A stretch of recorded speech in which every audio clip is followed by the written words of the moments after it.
Assalamualaikum semuanya, selamat datang kembali di channel Hidayah Ilahi, channel yang akan membahas berbagai kisah nyata Islami yang menginspirasi dalam cerita bergambar. Jika kalian tertarik, silahkan like dan subscribe channel ini agar bisa mencapai 1 juta subscriber. Berikan komentarmu juga di bawah ya, jangan lupa share video ini sebanyak-banyaknya. Kisah menyedihkan penyiksaan Bilal bin Rabah, muadzin Rasulullah SAW yang menjadi cikal bakal azan pertama kali dalam sejarah. Kisah ini dinukil dari kitab Al-Bidayah wa Nihayah karya Ibnu Katsir dan Fadilatul A'mal karya Maulana Muhammad Zakaria Al-Khandahlawi. Lalu seperti apa kisah menyedihkan ini? Tonton video ini sampai selesai. Bilal bin Rabah merupakan salah satu sahabat Nabi yang dipilih untuk mengumandangkan azan pertama kali dalam sejarah. Bilal dahulunya merupakan budak orang berkulit hitam dari Habsyah, Ethiopia, yang dilahirkan di Makkah sekitar 43 tahun sebelum Hijriah dari pasangan Rabbah dan Hamamah. Bilal memeluk agama Islam ketika masih menjadi budak. Ketika dia diketahui memeluk agama Islam, dia terus-menerus disiksa setiap hari oleh sang majikan agar meninggalkan agama Islam. Sayyidina Abu Bakar menemukan Bilal bin Rabah di bawah terik matahari. Saat itu dia sedang mendapatkan hukuman dari majikannya bernama Umayyah di tengah padang pasir yang sangat panas dan lehernya pun diikat. Bilal ditelentangkan menghadap matahari dan dadanya ditindih dengan batu yang sangat besar sehingga membuat napas Bilal terasa sesak. Umayyah dengan kejamnya menyiksa Bilal dan berkata, "Kamu tidak akan kulepaskan dari siksaan ini hingga kamu mau mendustakan Muhammad dan kembali mengikuti agamamu yang dulu. Sembahlah Lato dan Uzza," ucap Umayyah dengan lantang. Bilal pun hanya dapat menjawab dengan lirih, "Ahad, Ahad, Ahad." Dia bermaksud mengucapkan Allahu Ahad, Allah Maha Esa. Sang majikan melakukan itu semua karena ingin mengembalikan Bilal kepada ajaran agamanya yang lama. Sayyidina Abu Bakar membebaskan Bilal dengan membelinya dari Umayyah. Kemudian Bilal dibawa Abu Bakar menuju ke rumahnya untuk dirawat dan diobati luka-lukanya. Sayyidina Abu Bakar memerdekakan Bilal bin Rabah setelah mengetahui keadaannya yang begitu malang. Semenjak saat itu, Bilal selalu berada di dekat Rasulullah SAW. Ia ikut berhijrah bersama Rasulullah dan para sahabat lainnya. Tempat tinggal Bilal pun tidak jauh dengan rumah Rasulullah ketika di Madinah. Bilal menjadi ahlu sufah dan tinggal di emperan Masjid Nabawi bersama para sahabat lainnya. Sementara Rasulullah tinggal di sebuah bilik yang masih menyambung dengan Masjid Nabawi. Bilal senantiasa menemani dan menjaga Rasulullah SAW kemanapun, termasuk dalam setiap peperangan dan sholat. Awalnya untuk mengetahui waktu sholat, umat Islam berkumpul terlebih dahulu untuk menentukan waktu sholat.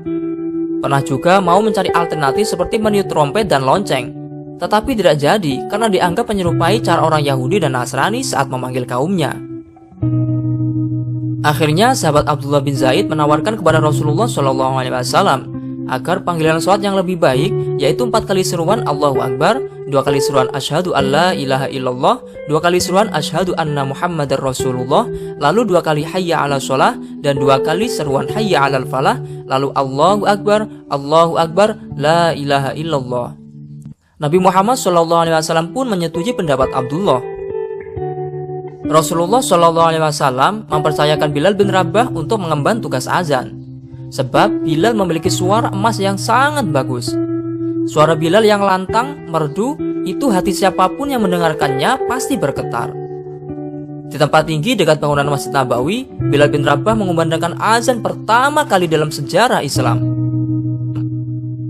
Bilal terus mengumandangkan azan.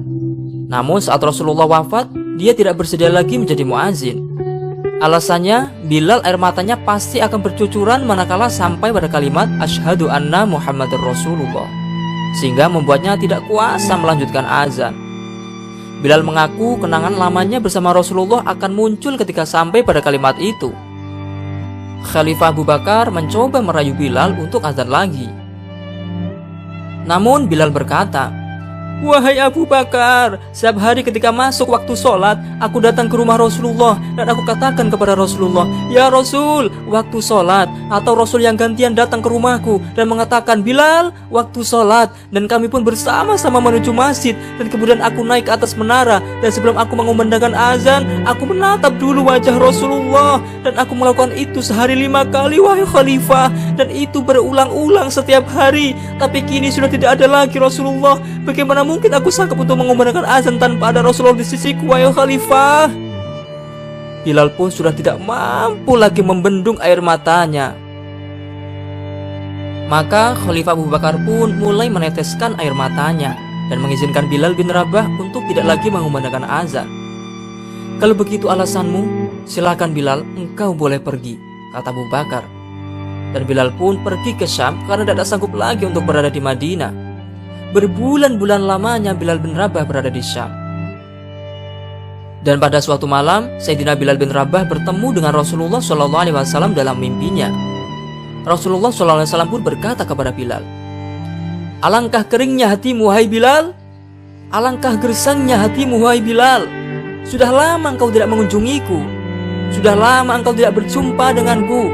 Tidakkah ada rasa rindumu terhadapku, wahai Bilal?" Begitu kata Rasulullah.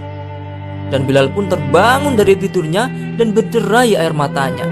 Kemudian dia menangis dengan sangat keras.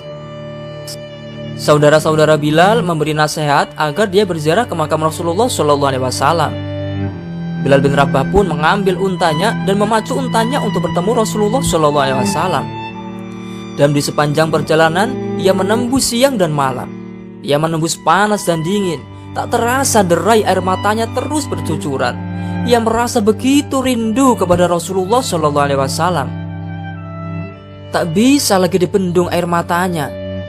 Dan ketika ia sampai di makam Rasulullah SAW, ia bersimpuh dengan suara yang parau dan lirih. Ia pun mengatakan. Di saat itu, Khalifah Abu Bakar menepuk pundaknya dan memujuknya agar mau melantunkan azan sekali lagi. Akhirnya Bilal pun bersedia. Bilal akhirnya naik mimbar dan melakukan azan. Mulailah orang-orang yang melihat Bilal pun mulai menangis, termasuk Abu Bakar mulai meneteskan air mata mereka, karena biasanya di sisi Bilal selalu ada Rasulullah SAW. Ketika azan berkumandang, seluruh ibu-ibu yang ada di kota Madinah datang berbondong-bondong menuju masjid dan mengatakan, "Apakah Rasulullah hidup kembali? Apakah Rasulullah datang kembali? Apakah Rasulullah dibangkitkan kembali?"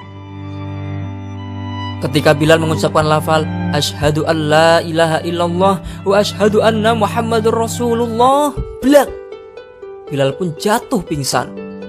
Bilal tidak kuat untuk mengucapkan nama Muhammad SAW.